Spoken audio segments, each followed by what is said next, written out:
iligaw ang pusa. May mag-asawa na naninirahan sa Barangay Magdalena, laging nagtatalo dahil sa pusa, parati na lang nauunahan sa pagkain sila. Sa inis ni Maria, inutos niya kay Berto iligaw ang pusa sa bundok para hindi na makabalik sa bahay nila. Sabi ni Maria, Berto! Itapon mo lang yan iligaw mo yung pusa na yan. Ayoko na makita yung pusa na yan. sagot ni Berto. Okay, honey, kukunin ko na yung pusa at itatapon ko sa bundok para hindi na makabalik dito sa bahay. Umalis na si Berto at bitbit nga niya yung pusa papuntang bundok para iligaw. Ngunit pagdating sa bundok, itinapon na niya ang pusa at umalis na si Berto.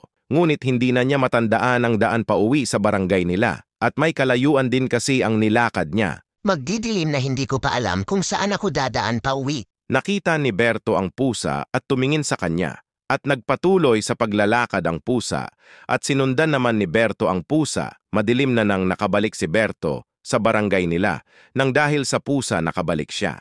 Pagdating sa bahay, pagod na pagod si Berto sa paglalakad.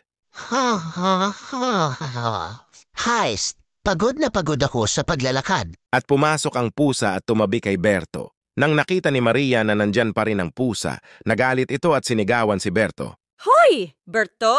Diba sabi ko sa'yo, itapon mo yung pusa na yan? Bakit nandito na naman yan?